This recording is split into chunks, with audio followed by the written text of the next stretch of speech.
It is an unauthorized biography of Aaron Rodgers. Ian O'Connor, sports writer, New York Times bestselling author, and the new book is Out of the Darkness, The Mystery of Aaron Rodgers. Why Aaron Rodgers? Well, it starts with Vince Lombardi.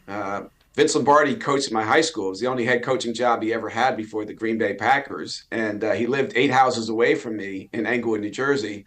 And so I was always fascinated by the Packer mystique and thought I had a Packers book inside of me. So I guess this is the one. But Aaron, from a distance, I always found him to be compelling, mysterious, intriguing. He got traded into my backyard. I was working on a LeBron James bio, and I pivoted away from it to Aaron because I think he's a fascinating character, and I thought the marriage of him and this Charlie Brown franchise in New York would make for a great story. It so far hasn't been so great.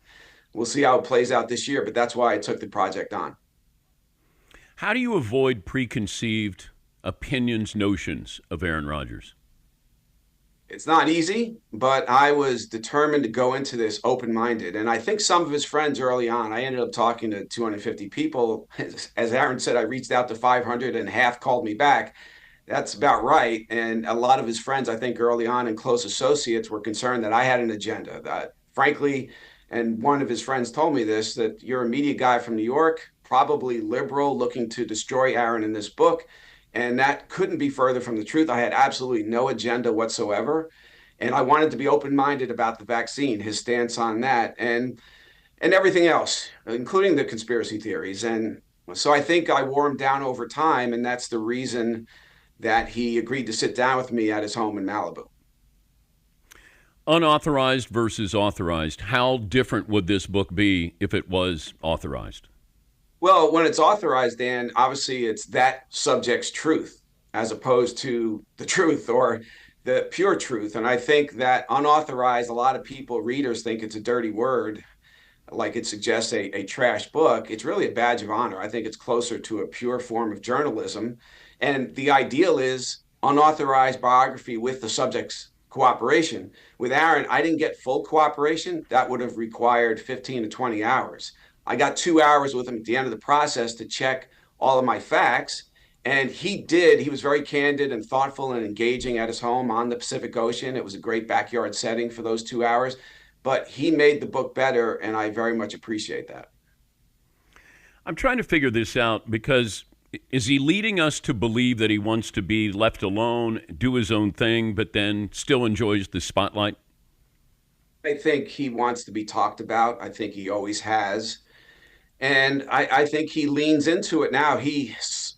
Back in August of 21, those 4 words, yeah, I've been immunized, that turned him into a villain. Before then, he was considered one of the more socially aware athletes in sports. He was celebrated by the same journalists who then turned on him after the truth came out about his unvaccinated status. And I think after that, he decided to really dig in. And if the media wanted to go to war with him, he would be a willing participant in that war. But I think at the end of the day, he likes creating news cycles. He can do it just rolling out of bed. I've rarely seen an athlete who could command the spotlight the way he can. It's amazing that here we have a Kansas City and Patrick Mahomes going for a three-peat, and Aaron Rodgers, who hasn't been to the Super Bowl in a long time, is still by far the most talked about person in the league. And that's really a major reason why I decided to do this book. Does he care what the public thinks of him? He's human, so he cares. He does. And he's admitted to me, at least in one answer, that it does hurt when he gets criticized, but he's a fearless public speaker. I do, on a certain level, give him a lot of credit for that because I'm not, and I think most people aren't. And he's willing to sometimes, unfortunately, defend indefensible positions on things. But yeah, I think the criticism has hurt him. And I think he was hurt after those 4 words, yeah, I've been immunized, when he felt that he had some media allies who weren't there for him. He thought he would get some support and some of those allies would rush to his side, and that did not happen. So yeah, he bleeds too, and I think that he tries to do a good job of not showing that, but it's there. He's Ian O'Connor. The book is Out of the Darkness, The Mystery of Aaron Rodgers. Any similarities with other people you've profiled with Coach K, Bill Belichick, Derek Jeter, Arnold Palmer, Jack Nicklaus? Good question, Dan. I think the one similarity is, and that's why I was surprised. He admitted to me he made a mistake with his COVID stance back in 2021. Is that they don't admit mistakes. These greats, coaches and athletes, they don't admit weakness and faults and errors, and they never say I'm sorry. And I've come to believe the reason is because they fear that weakness will follow them into the competitive arena and compromise their chances of winning and winning at a big time level and becoming an all time great. And I think really, when Aaron admitted to me he made a mistake and wishes he had a mulligan on his, not his stance, because he's still anti vaccine, but just the way he did it and didn't tell his truth at the time, which was he was allergic to an ingredient in Pfizer and Moderna and concerned about Johnson and Johnson side effects. I said, why didn't you just say that? And he says, yeah, I should have said it. It was a mistake.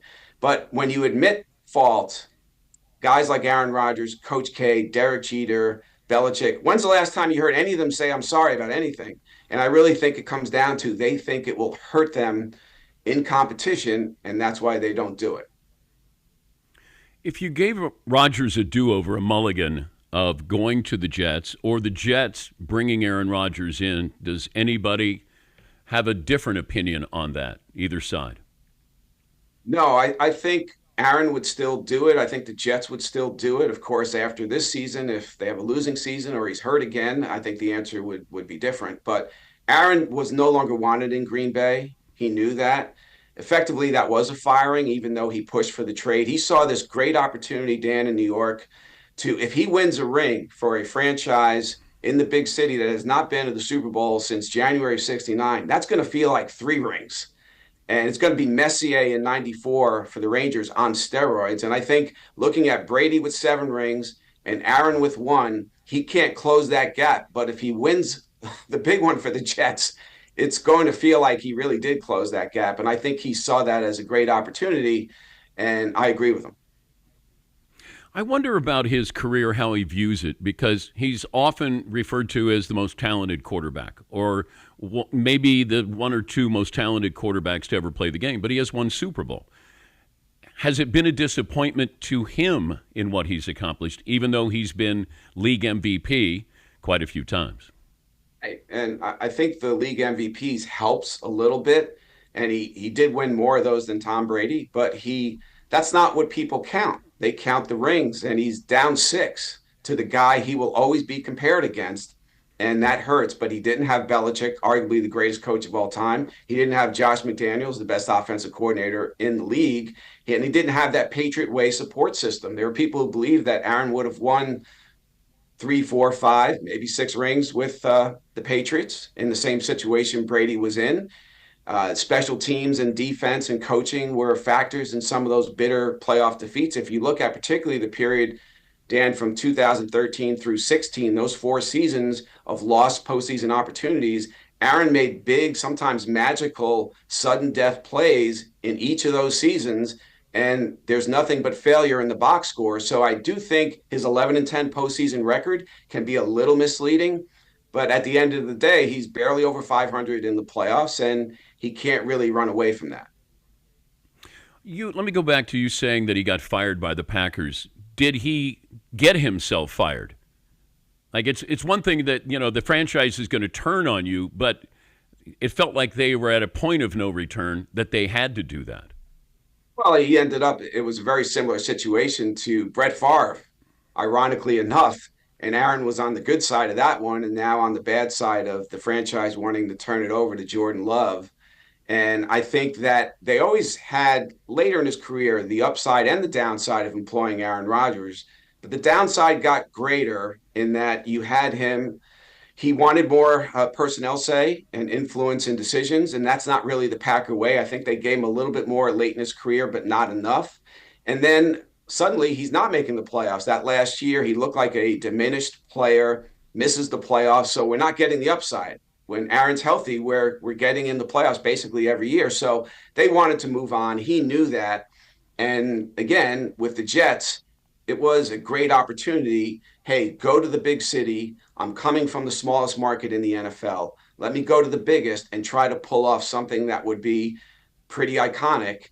And so it was, both parties knew they had to have this divorce, but deep down he's hurt by that. And people close to him told me that. And so ideally, if he could reach the Super Bowl, I think the team he would want to face and beat is the Green Bay Packers for obvious reasons. What was the one question that you wanted an answer to? Family estrangement. And he did address some of that on the record. And I appreciated that because he didn't owe me an answer to that question. But it's gone on now for nearly 10 years. And it's a complicated issue. There's not one defined moment, Dan, or issue that separated this family. But I was happy that he agreed to address that and also address that his father told me that they had a hug last year at Lake Tahoe at the celebrity golf tournament. And Aaron came over in the middle of his Saturday round, saw his father in the crowd, and gave him a hug and said, "I love you." And Ed Rodgers was crying, and it was an emotional moment. It only lasted about 30 seconds, but it meant something to both men. Aaron wanted to be his father. His father was his idol when he was growing up.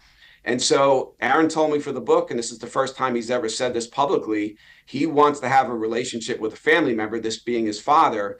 And so hopefully that happens. And I think the road to family reconciliation will run through Ed Rodgers. And let's hope it happens sooner rather than later. If you had to predict, what is Aaron Rodgers doing after he's done playing? I think he'll be one of the best analysts in a network booth ever. And I know he says he doesn't really have interest in that, but when he's talking football, there's nobody like him. I think he's even better at it, or would be, than Brady and Peyton Manning. He's a computer. When he's talking football, it's mesmerizing, and I think he would be unbelievable at it. And I don't see another path for him. I don't think politics is the answer. I think he'll stay in football, and that seems to be the natural second career for him. Good to talk to you, Ian. Good luck with the book. Thank you. Hey, Dan, my pleasure. Thank you. Ian O'Connor, Out of the Darkness with Aaron Rodgers, and there's a lot in there. Now,